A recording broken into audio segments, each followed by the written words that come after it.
Nganti kaya ngono kuwi lho Nduk niken.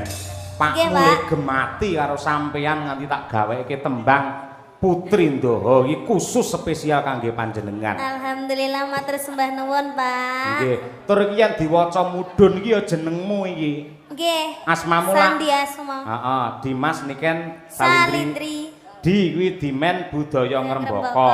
Mas Sinanglir Cahyanira Kaeksi. Nah.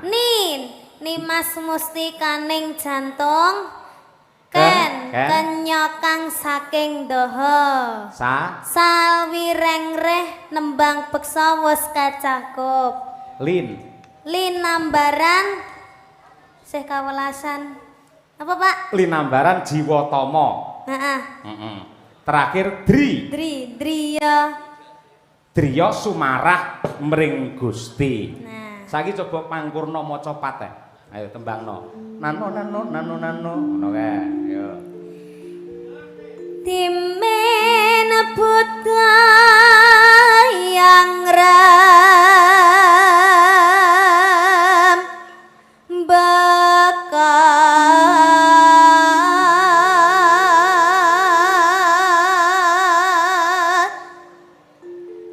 masih nangkling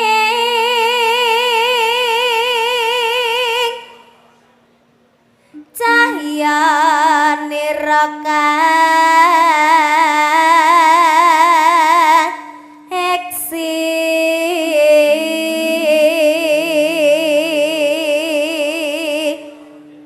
iki gambar apa, Pak? Apa? Iki lho, Pak, sanuke iki gambar apa iki, Pak? Sing diwe aja ndeloki gambar-gambar liyane. Tulisane tok ae, gambar-gambar wong uda kok deloki ngawut ae. Ayo. Nimas mesti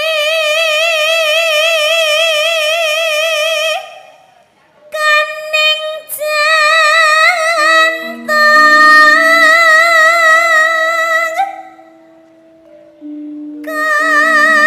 kenyokang saking Ndaha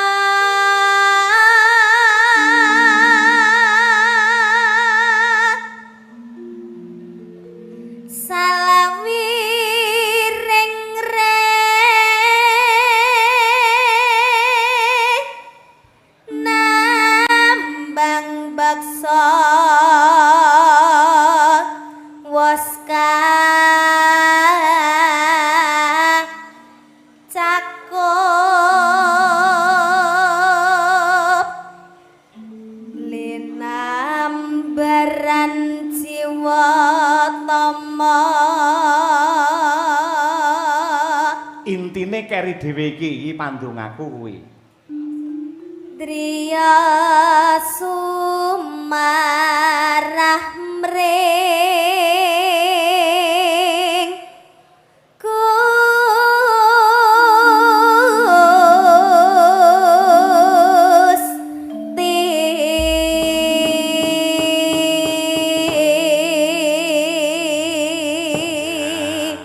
Kagem para fan berat Niken Salindri nyuwun tepuk tangan untuk Niken Salindri. Ya, kaya ngono kuwi lho, Nduk. Bapakmu iki sayang karo sampean nganti kaya ngono kuwi. Niku lirike sing damel sinten, Pak? Dalem Lirike. cakepan saire. Nggih. Sing gawe bapak. Bapak. Lah lagune sing gawene mbahmu Mbah Sukron Suwanda. Kolaborasi. Lagune sing napa, Pak? Sing mau dangdute mau. Wow. Mbah Sukron. Lho Oh, kaya Mbah ngono kuwi. Sukron, nggih. Terus sing nembang Ibu. Heeh. Nggih. Minangka salam pambuka men ora ilang ngenge pelok 6 klangenane Bapak Haji Hanafi mau lak diaturake karo ibumu Nyidam Sari to. Nggih. Siji sik saurunge berkomunikasi, saurunge guyon aturna Nyidam Sari. Oh, ngaten. Nggih, Pak. Langsung langgamipun kedua dangdut Niken Salindri. Yo. Lang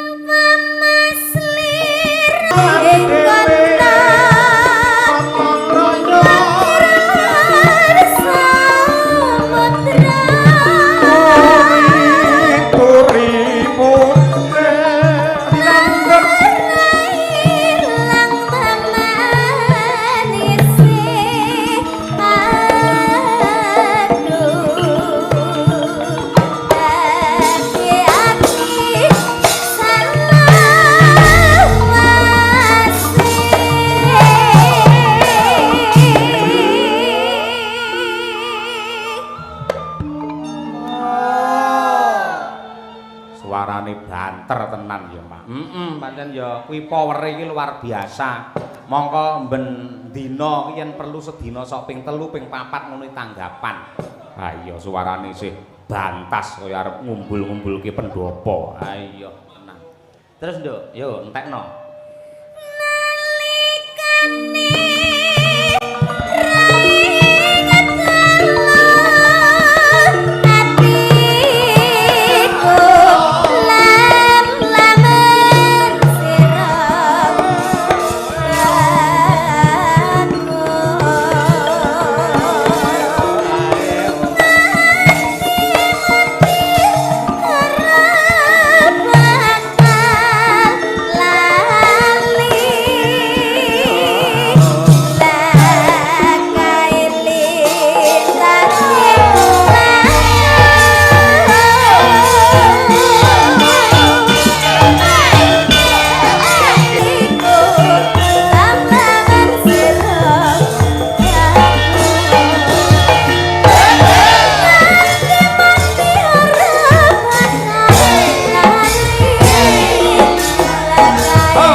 Terima kasih. Nduk, niken Salindri. Nggih. Matur apa karo pepundhenmu Bapak Haji Hanafi lan uga PT Puja Perkasa. Ayo. Nggih, ngaturaken sugeng midhangetaken sugeng amirsani lan matur sembah nuwun sanget kagem Bapak Haji Hanafi beserta PT Puja Perkasa ulang tahun yang ke-16 tahun. Semoga PT Puja Perkasa semakin jaya, semakin lestari, semakin sukses, semakin mendunia. Dan kagem Bapak Haji Hanafi mugi-mugi sehat selamat wilujeng. Amin ya rabbal alamin. Amin. Awet leh momong anak putune. Amin ya rabbal alamin. Kula wau sampun panggih kalian Ibu. Sampean? Inggih. Oh, karo Ibu aja. Mamunah kuwi mau. Nggih, wah tiange blater sekali, Pak. Alus ya piyayine. Nggih, alus saestu blater. Kula mau napa mudhun mobil mau sampun disambut dengan ramah. Oh, dicium cipika-cipik iki. Sepuntene ya, Nduk, nggone kaya ngene iki, batinku ki wong nggone wis apik, aku ki ngono. Lah iya, Heeh, orang yang punya derajatnya tinggi itu pasti akan merendah, Pak. Iya. Kaya pasemone pari ki lho, Nduk. Pari ki lek saya isi mesti saya ndingkluk. Inggih. Tur ya panjenengan iki rusa ing panembah digen-mugen anggene ngibadah marang Gusti Allah. Inggih, itu yang patut dicontoh, Pak. Lah iya, watone piyayi kuwi anggere selalu memperbaiki ibadahnya kepada Tuhan, maka oleh Tuhan hidupnya akan diperbaiki juga. Seperti dalang. Kok iso? Ya paribasane iki wayang sing apik-apik ke mesti nek cedhek dalange ya to, Pak? Bener. Wayang sing elek-elek buta kae lek adoh karo dalange. 100 pinter sampean ngono kuwi. Yen menungso gelem nyedak karo pangerane, insyaallah ditresnani dikasih karo Hyang Agung. Kosok balini yen wayang ki adoh saka dalange, menungso ora gelem nyedak karo pangerane, kuwi engko ya ora pati entuk perhatian kaya ngono kuwi. Ngono kuwi. Ya mergo saka gedhe katresnane Gusti Allah marang keluarga besar Bapak Haji Hanafi nganti panjenengane dimulyake, derajate dijunjung sak dhuwur-dhuwure. Ning kamulyane Bapak Haji Hanafi untuk pribadinya sendiri tidak, namun untuk ibadah dan juga sedekah, untuk juga kebahagiaan seluruh warga masyarakat. Buktine wayangan sing digelar pada malam hari ini dono rasa untuk sedaya para warga. Tepuk tangan untuk Bapak Hanafi. Ngono kuwi Nduk, ngono kuwi kena nggih contoh, kena nggih patuladan. Sak bisa-bisa awake dhewe ngalap berkah, nyonto nulat men iso ketularan ketrima kaya Bapak Haji Hanafi. Nggih leres. Wong Bapak Hanafi niki tiange niku bloko, Pak. Maksudnya brak-bruk ngoten lho, Pak. Oh iya. Nek mapa malih kalih cah cilik-cilik niku wonge niku seneng weweh, Pak. Seneng wewe. Nggih, seneng wewe. Dadi kula niku nek jejer kalih Bapak Hanafi niku kula sungkan nek badhe nyuwun saweran, nyuwun sangu, nyuwun apa niku kula sungkan saestu nek saged ampun nyuwun tenggene Bapak Hanafi. Terus mungkin lek diparingi dhewe, Pak. wah iya. Nggih, dadi Oh, aja iya. nyuwun, Pak. Terus kesane kaya pengemis. Wah iya. Heeh, ya ngene sing perwira pancen ya kaya ngono kuwi. Iya. Sing intisarine ngene, Nduk, adoh-adoh sampeyan saka Kediri iki timbali nganti tekan kene iki supaya nglipur para warga masyarakat. Ki nadyan to ning Demak akeh banget pecinta sampeyan. Lek gur dalange Pak Cahyo mongko tanpa enek jenengan rung karuan penontonnya semene akeh. Lah nggih lho Pak. Lah sampai YouTuber niku lho ting cerantol kaya memean ae. HP apa memean ya jane. Ayo, nganti semono Oh akeh. iya, Nggih. dekat situ ya. Nggih. Nggih. Lah ya kuwi konsepe piye lho Pak iso HP semono akeh iki? Kuwi enek sing live, enek sing upload apa piye to Pak? Iso akeh? Ya, itu live-nya di konten apa channelnya banyak sekali. Oh, biar ndak habis 1 tahun. Oh, kontennya. dadi menabung stok konten ngono Pak. Wah, elok nggih. Nggih, elok. Daleme pundi Pak? Sragen. Nganti tekan Demak nggawa kaya ngono kuwi le brengkut ngoten iki jenengan apa iso bati ngentuke? Hah? Jenengan wau nitih napa, Pak? Nitih napa jenengan wau? Mobil, oleh nitih mobil ndak apa-apa, Pak. Oh Kan iya. bisa bawa. Ya semoga-moga tidak hanya mencari untung dari kontennya, namun ini wujud tresno dan juga cintanya terhadap budaya. Inggih, Nggih, leres. wih. Ya Nduk, coba kaya apa si jingkas Napa, aturana tetembangan. Nggih. Niki tembangnya sing halus napa sing kasar? Engko sing kasar sing rada mburi. Ayo, nggih. Sing kasar buri, Bu. Nggih. Iki pilihan Nduk, yen podang kuning engko Mbak Yumu Umi Hafifah. Nggih. Terus engko yen kutut manggung, engko sampeyan spesial karo Bu Kesi nggon goro-goro. Sampeyan lak nganti goro-goro to? Nggih. Nah, sip lek ngono. Lah, yen prau layar engko kur nyidam sari wis diaturake, Sri Huning dhisik. Piye? Nggih. Aman kok? Anu, kula mboten apal, Pak. Sing aman-aman mawon. Sing apal? Upamane apa? Ninggal katresnan ki ana. Piye masuk Nggih, Samboyo lho sampean wong Kediri to? Nggih. Nah iya kuwi coba kaya apa? Nggih. Niken Salindri dengan ninggal katresnan. Wah, iya iya apik ya. Kaya ngono kuwi. Nggih. Ya Nduk dibawani sik Nduk apa ngono Nduk? Dibawani, Pak. Nggih, wis bebas Nggih, apa nggih. ngono. Nggih. Nah, men ora langsungan. Ya.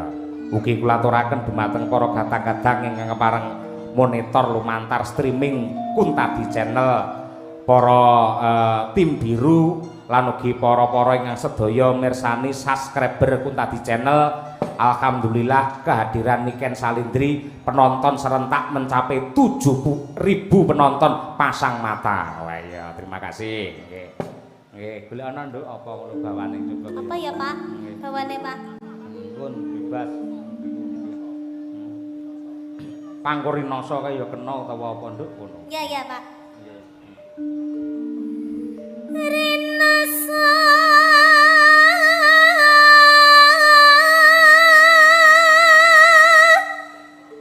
saya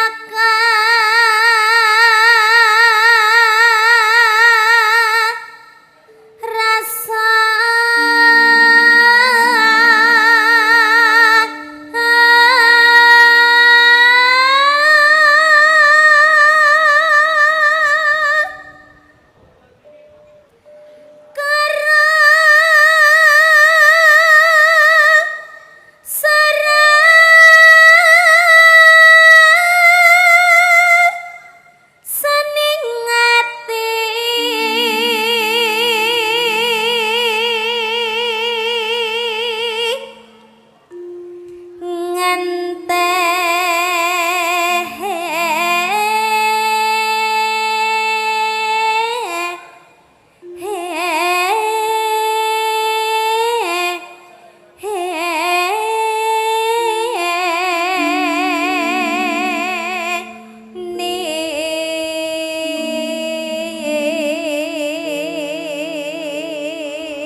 Rina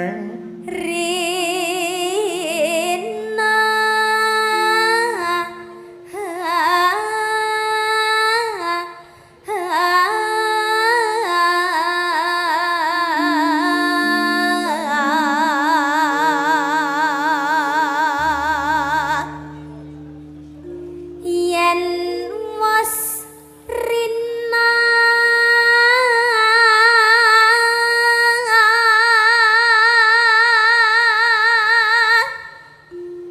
enggal ratri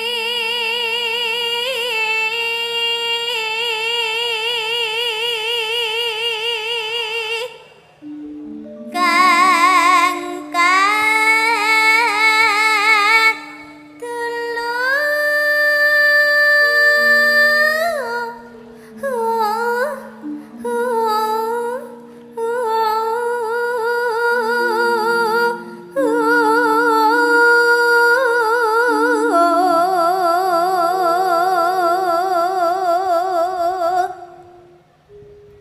mong sliramu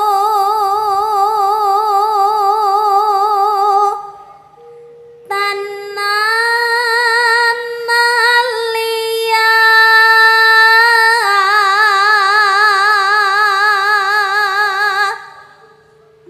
tak tresnani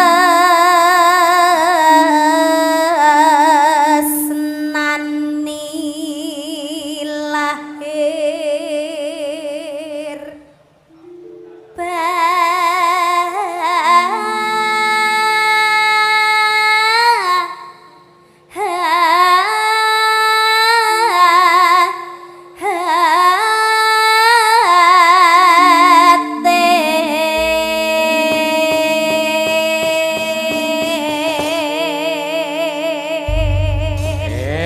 Alhamdulillah. Sik Nduk nyelani sedilo.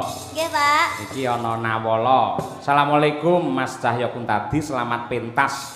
Semoga lancar cuaca cerah. Wassalam. Titip adik ponaan saya Mas Taslim. Wah, sapa?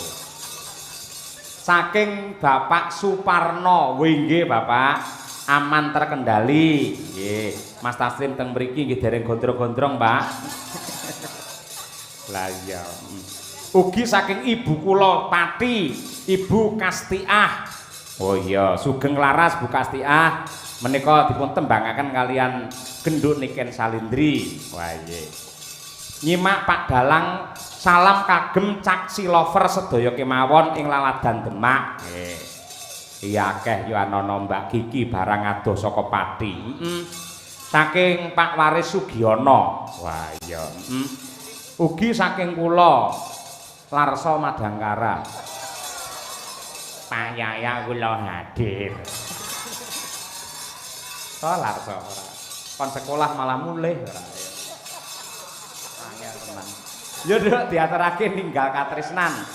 Sing sepisanan ya kuwi dangdut, kedua jaranan. Wah iya. Yuk Mas Noval kolaborasi. Dados. Yuk.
Ayo.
Tepuk tangan yang meriah untuk Niken Salindri, para lenggah. Ayo. Iki celenge sopan iki sian. Aku lagi tumon Pak, Mbak celeng kok sampean kei pecut iki piye maksude? Celenge lho sampean kei pecut ki piye maksude? Ora celenge ora dipecut, mecuti sing ngendang kuwi lho. Oh ngono. Ayo Ketoke, Mas. Pak. Ketoke apa sekarane ra setel karo awakmu pecutono ora apa-apa. Gak kae wis setel lho karo aku. Wis setel ya. Wah, iya. Dadi apike bocah iki wis bisa menempatkan diri. Lungguhe iki ning endi? Iya, Lek ning wayangan, saya ning wayangan Madangkara, bocah iki alus kok, Nduk. Oh iya, njajal lek pas campur sari utawa jaranan utawa musik apa, polahe teng bedigas tur omongane sosok ya kasar. Iya, nek ning kene aluse nganti kaya Asal ning kan sopan to, Pak. Sopan. Sing jenenge empan-papan ya ngono kuwi, Nduk, bisa menempatkan diri ngono kuwi. Mergo yen penonton apa jenenge musik lan penonton lak universal. Ya toh, kuwi beraneka ragam, malah akeh-akeh bocah enom. Nek wayang kan iki berbagai, enek sing sepuh, ana sing enom, ana sing bocah, sing rata-rata. Kenapa kok piyai-piyai kaya Pak Haji Hanafi iki nanggap wayang? Mergo wayang adalah tontonan yang paling tentrem, tidak ada huru-hara. Lah kaya ngono kuwi. Luar biasa. Saged istirahat riyen. Iya, Pak. Keringete nganti kaya ngono.